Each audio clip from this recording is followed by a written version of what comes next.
For the last 15 years, I've been on a quest to discover the DNA of the most successful digital leaders in the world. What makes them tick, what's in their minds and in their hearts. We are sharing deep insights from our world-class CIOs so that you get inspired, can learn and reach your full potential as a digital leader. If you are an ambitious technology executive, then I invite you to join CIONET. Join our community so that you too can realize your ambition.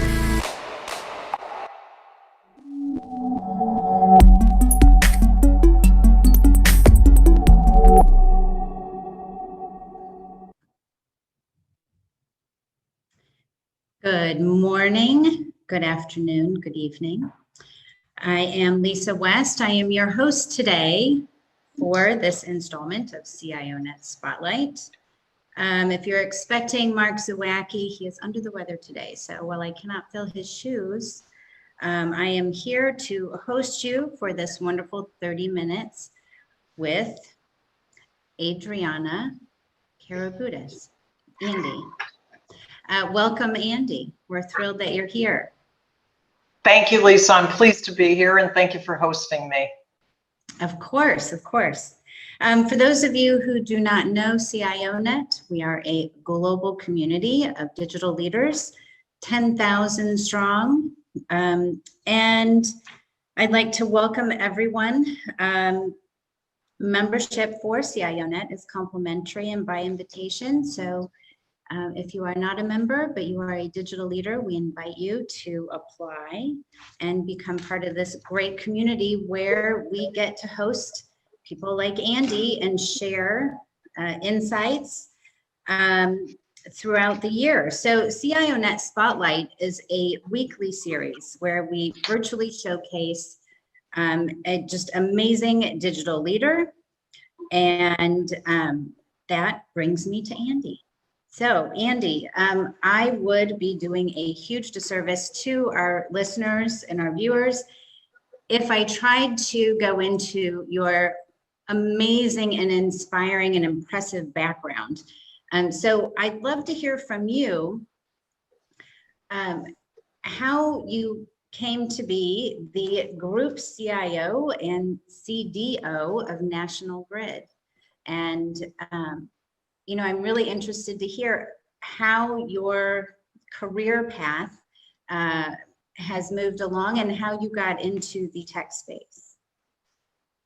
Thank you, Lisa. So I'm happy to do that. I won't bore you too much with too much background, but I will give you a bit of the journey on how I got here. So I born and raised in Detroit, and by definition, 20 years in the auto industry. I spent 15 years at Ford Motor Company, 6 at General Motors. And I'm pleased to say I weaved in and out of IT. I have a computer science degree by education, but I weaved in and out of IT at both companies, and I weaved in and out of geographies. And by design, that was something that was viewed as developing and allowed me to not just see what technology and technology could bring to the table, from within IT, but I moved to supply chain production control and was a customer of IT. I've worked in the UK and the US, which gave me that geographic differences, regulatory differences, and cultural differences, which was very important.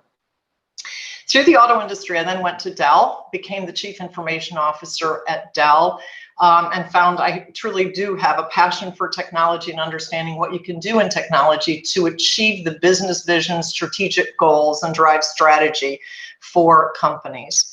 Somewhere along that way, I realized that my passion and my backbone were around taking technology to different industries. So while I absolutely am a computer scientist at heart, my passion was around how do you apply technology in different industries? And while there may be many similarities, there are many differences. And so from there, I went to a biotech company.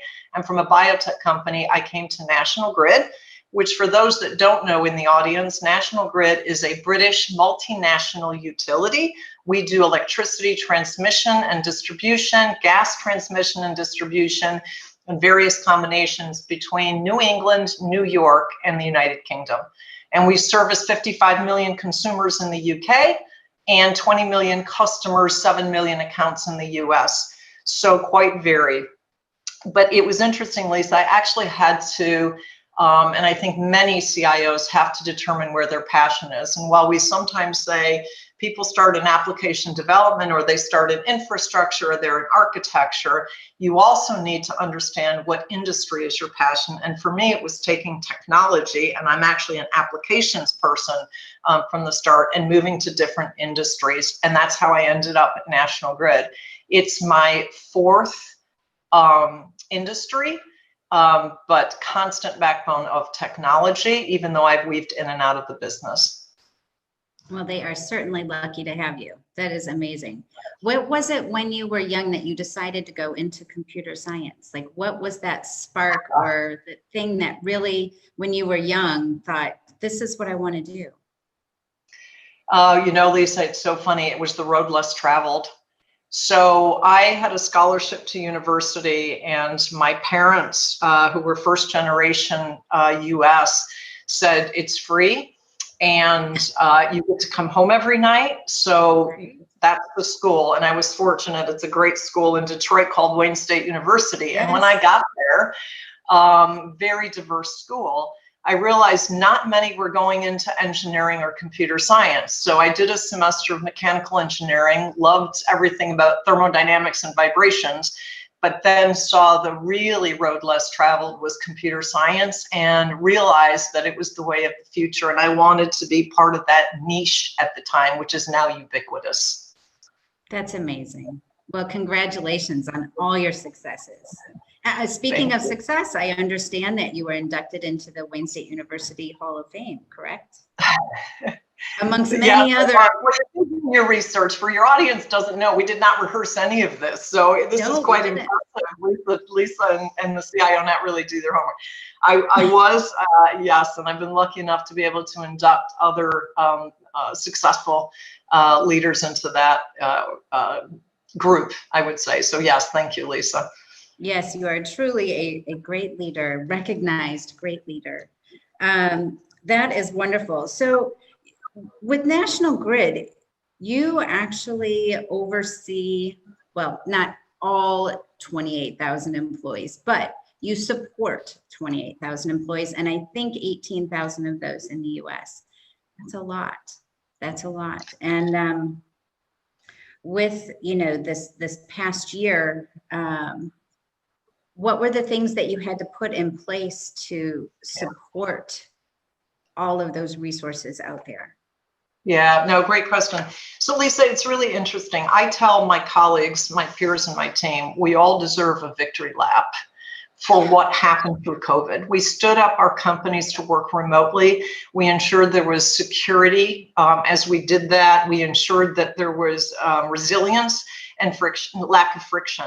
And I really, you know, it's not just what we did at National Grid. I look across multiple industries, across the enterprise, across the world, and CIOs earned that level of respect and support for what they've done. It was not surprising in so many ways, because we'd all sort of prepared for resilience and security, but daunting because at scale, at such quick pace, was really a feat. So I always say, you know, take that victory lap. It's so worth it.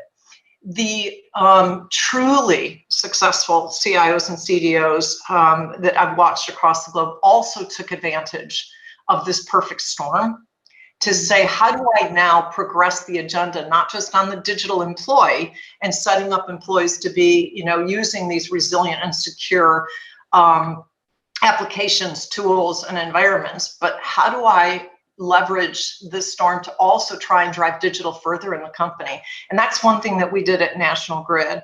I was pleased that throughout this pandemic, we also drove clear definition of digital across multiple arenas. What does it mean to be digital asset health and maintenance and management? What does it mean to be digitally customer focused and do customer engagement and enablement, while we also set up the digital worker? And so we took a maniacal focus on clarifying for the company what is digital, and then driving that agenda even further on the pedestal, if you will, or the springboard of we just enable the digital employees. So those that didn't rest on the laurels, like we didn't at National Grid, and really leveraged that opportunity win. And we define digital, if I could just go into that quickly, Lisa, Yes, it was complete clarity. And that's what makes the difference for us. And we have a long way to go, so I don't want to kid anybody that we have, completed our digital journey and agenda. But one thing I realized is, based on whatever article was the latest read, people would have a perspective of what digital is. Our HR office would look and say, oh, it's culture. It's around delivering and ways of working.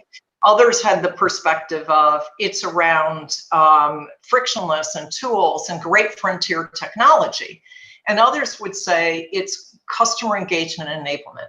All of those things is true, but to really have a crisp view and a broad definition of digital, we took the opportunity during this pandemic to say digital is three things. It is taking frontier technologies, whether it's artificial intelligence, machine learning, blockchain, IoT, edge analytics and compute, social mobile analytics and cloud, which is where we had all started, right? And taking that technology to do the second thing, which is reimagine how we do work. Reimagining, for example, at National Grid, how we monitor our substations and things like that. And then the third thing is delivering work and programs and projects in an agile, fast methodology with the customer at the center of everything we do. So long-winded answer, Lisa, but I just wanted to share with you, we did a lot to get people productive and working remotely, but we launched very quickly into now how do we leverage that awareness and understanding of what CIOs and CDOs can do to clarify digital and set an agenda then based on that definition. And we did that. Wow, that's amazing. Lots to unpack there. Sorry. No, don't apologize. That's perfect. So I'm curious though, I just want to back up for 1 second. So you hold the role of CIO and CDO. Was that by design? Did you create that yourself? Did it morph into both roles? Yeah, it's a great question. So many chief information digital officers, chief digital information officers, chief technology officers, there's such a potpourri of titles, but you do have to unpack what does it mean. It was actually the foresight of the board and my CEO. So when I met our CEO, John Pettigrew, for breakfast in Boston to entertain this role, he was very clear at that point that said, look, I need a 360-degree leader that will worry about the basics and the fundamentals of improving our technical debt, our infrastructure, our resiliency, our service delivery, but will also help move us into the future of a digital utility.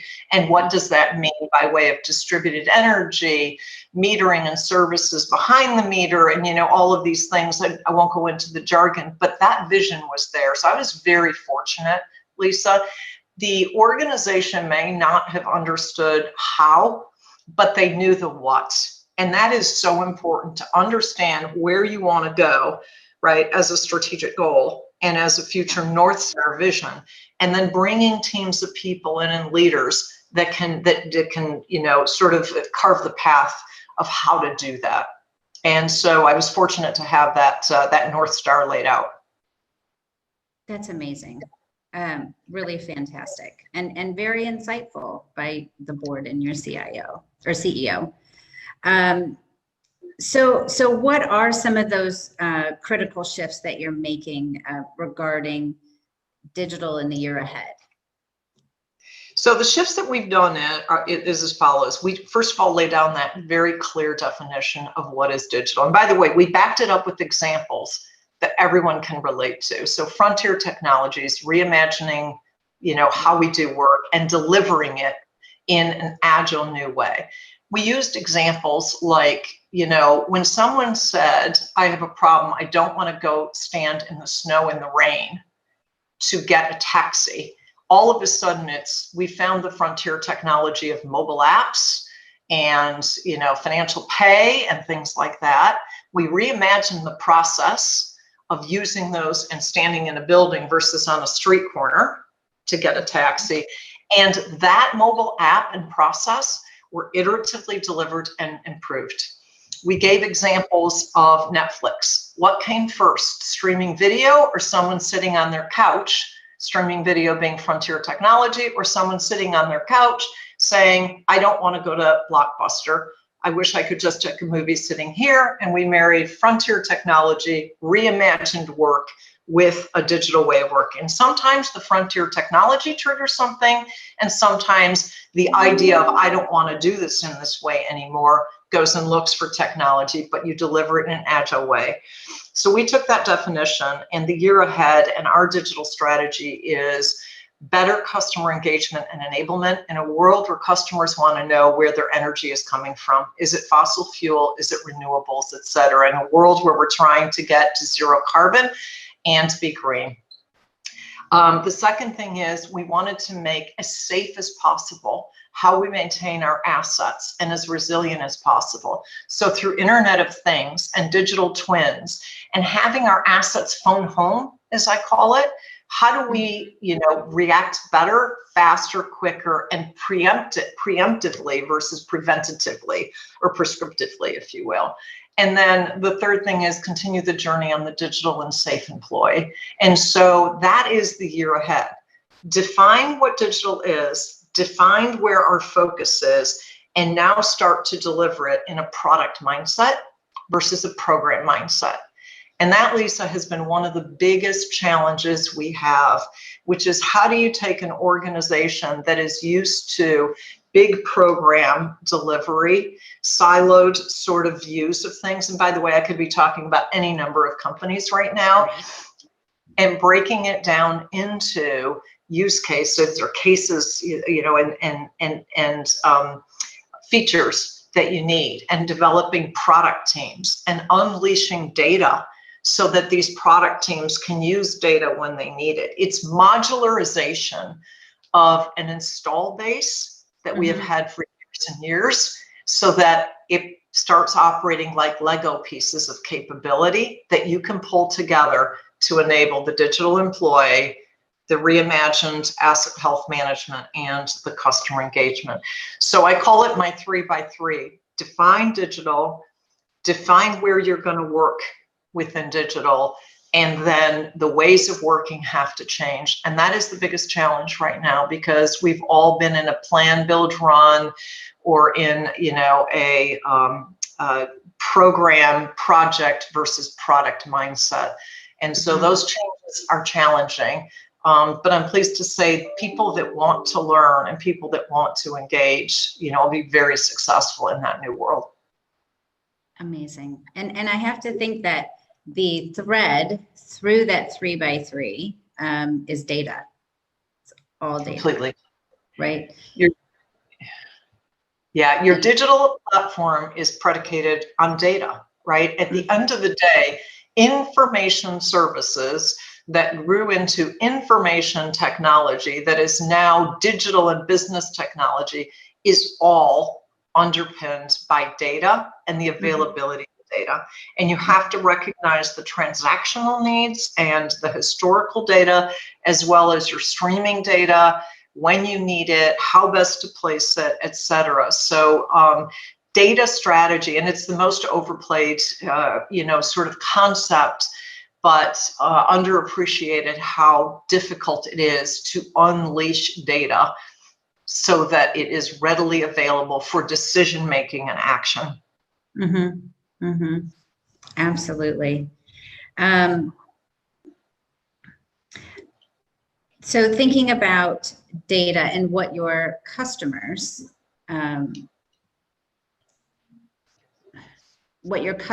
are seeking, I understand that you have a new ventures group within National Grid, and I assume that a big piece of that vision and utilizing that data in a way to create innovations to support customer needs.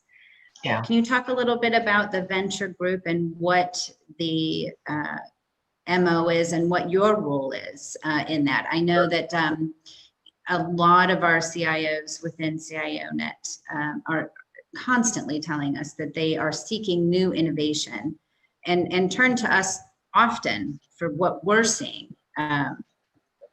So talk a little bit about how National Grid's going about that in your role.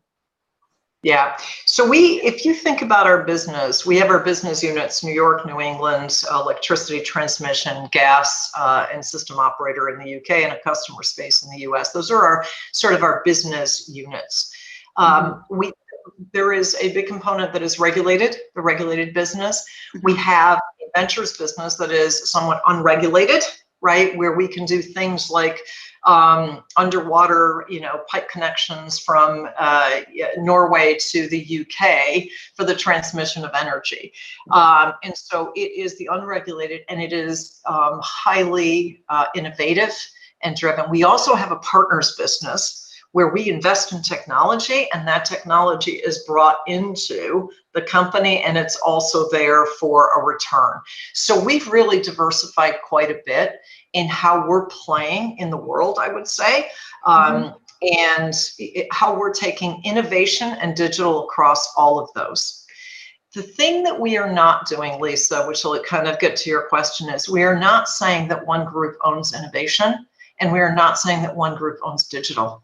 I may have digital in my title, but we are running a hub and spoke model. The business units actually own their digital roadmaps, and the hub ensures that we have the enablement, the product teams, and the foresight of where we're going. So Ventures has helped us in our unregulated business, but our regulated business is as innovative and really driving. And we feel that the culture and the fabric of the company is having that mindset of innovation and digitalization and how it can help achieve the objectives of the company, which include, as I said before, our zero carbon, electrification, driving for electric vehicles, climate change, and all of those things. Getting smaller renewable producers connected to our grids faster. So we have our ventures business. It has spurred a lot of that. Our partners business has spurred a lot of it, but our regulated business is also driving a lot of it as well.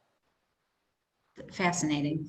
And do the Ventures and Partners group roll up into your organization? They are part, we all through various forms roll up to our CEO. Absolutely. So I've got the digital hub. I've got the CIOs for each of our divisions under my group, and we take ideas and technology from our partners team. We support our ventures team in their endeavors as well. And so it all comes together. The one thing, Lisa, and I think this is where you're going to, and it's really important, we're taking down silos. One of the most difficult things to do culturally is you have to start taking down silos. And while our P&L is in business units, we need to think about our horizontal processes. We need to think about reusing capability, and we need to think about changing or removing frictions and thinking about new business and engagement models together outside of which business units we're in. And so it becomes much more of, people need to feel very confident in reaching across. And many traditional companies struggle with that initially, right? And you can't confuse your P&L with how do you drive innovation and digitalization across your enterprise. Absolutely. That's exactly where I was going. So if we talk about those ways of working, and in an enhanced digital world, what are some things that you've learned along the way that help with reaching across those lines? Yeah, no, it's a great question. You know, Lisa, we CIO, CDO, CTO, whatever your title is, we tend to always say, understand the business, have business acumen. And I'm going to be a little provocative. I think there's different layers of that. And to truly be successful as technology has become ubiquitous, and it's no longer shadow IT. It's technology is in the business and it's there to be consumed. You have to understand your business. So for me, it's going out into our sites and our substations and understanding how electricity transmission and distribution work, how gas transmission works. Because once you understand that, then you can go back and take the 3-prong and say, I have some technology that could help make this more secure or more efficient or more resilient. Equally, my business, as we used to call them, customers or partners, my colleagues, can come in and they now understand technology. Vendors, partners are talking to them and they can say, how do I leverage this edge computing to help me understand a lot faster when I have a condition fault out here? The conversation has become a blurred conversation. Our product teams are blurred now. And so what's really, really important and what I've learned is there's no chasing shadow IT. I know we have to secure, and there's always these things of understanding, you know, what products we're using in the company. But understanding the business requires visceral understanding, not just, yes, I understand in general terms how we operate, as our business colleagues are understanding technology more and more, and they can go buy it in different places outside of where we are, because process and technology and capability is being sold together. So that is the biggest thing, lesson learned. The second thing is there can't be and it's along the same lines, there can't be a IT business, give me your requirements, et cetera. It's along the same lines. You have to work these problems through products together. Mm-hmm. And it has to be completely linked, locked, and loaded. The third thing I would say is CIOs and CDOs have to be 360 degrees. Technical debt doesn't go away because we all of a sudden decided we can do this digital thing and product teams and faster delivery, et cetera.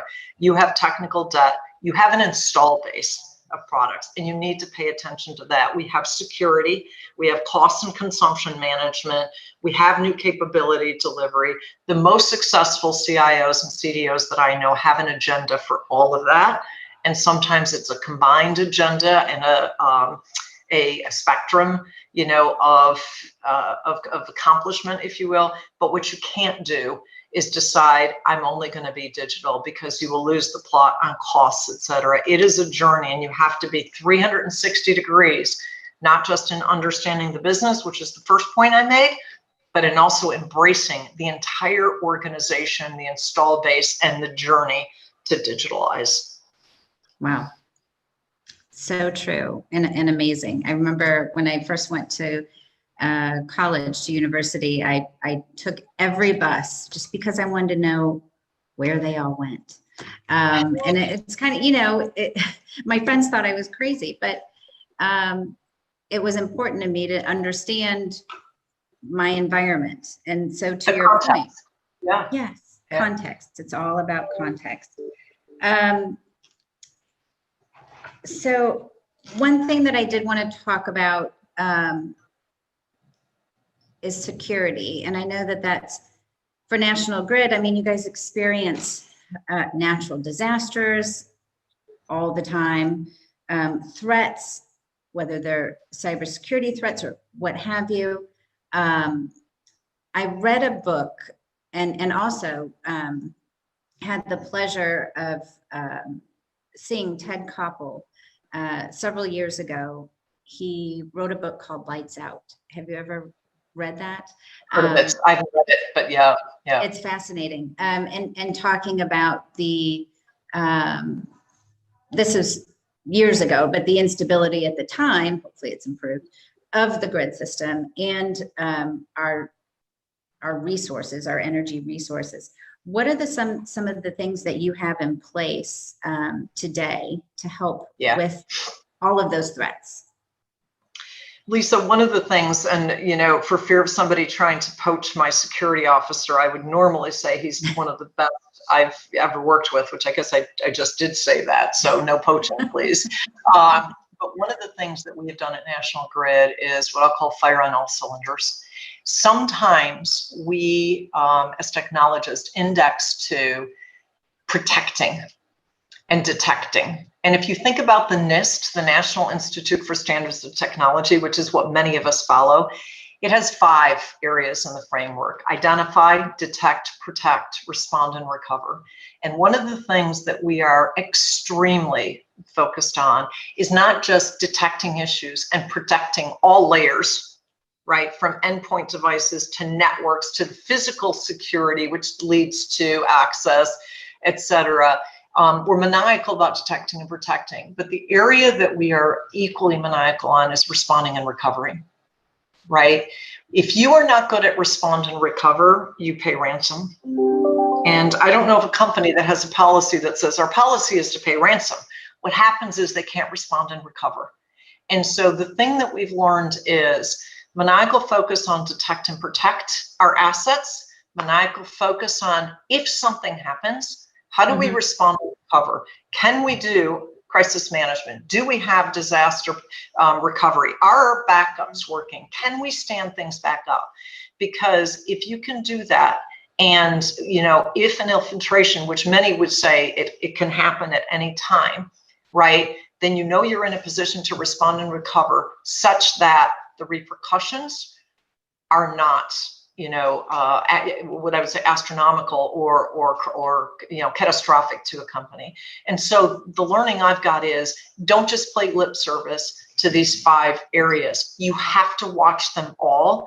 And again, I'll repeat this, as technologists, our propensity is detect, protect, go get Tanium, go get Cylance, go, get Cyber, go do all this stuff. And I apologize, I'm not condoning, those are the first that have come into my mind. I'm not, recommending any products here. But I would say you just maniacally focused on responding and recovering, right? It's sort of saying, I'm always physically fit and I'm careful, but I will get a cold. How do you manage it so that it doesn't turn to something worse or consume you? Great analogy. Great analogy. Yeah. Wow. Time really goes fast. Mark says every week, 30 minutes goes really fast, and it sure has. I've enjoyed this so much. I do want to take one more minute. I know we're over time, but if it's okay, share the one nugget that you would like to share with your peers. And what is that one thing, that aha moment that you've experienced, or just that one little nugget of learning? You're going to forgive me, Lisa, because I'm going to give you 2 and one's a repeat. The one is go learn your business for real. Right. Really deep. Go out and talk to customers, not just once in a while, all the time. Go out in the field. Put your hard hats on and be out there. That would be the thing. The second thing is actually a cultural thing I've had to learn, and very personal. I now live by a mantra that says, I'd rather be helpful than right. And so many technological decisions, there's no right or wrong. There's pros and cons, and you can go through analysis paralysis. You at some point have to say, if there's something that is a good enough, either a path that had already started, or a path that is less expensive, or a path that is something that someone else, there's so many architectural decisions, and there's diversity in what we can pick. But you, at the end of the day, try to be helpful and not right, because you can be right and be one of the worst CIOs, CDOs out there, or you can be really, really helpful, and it might be a solution that's 90%, it's good enough. Oh, Andy, thank you for being so helpful. This has been amazing. I've really enjoyed our time together. I'm sure our viewers have as well. So thank you for joining us. And for everybody out there, please tune in next week. I believe we have Sandeep Mehta, who is with the Hartford. But Andy, thank you again. Have a wonderful week, and we'll speak with you soon. Thank you, Lisa. It's been a pleasure. I appreciate the time, and thanks to everyone listening. Take care. Bye-bye. Bye-bye.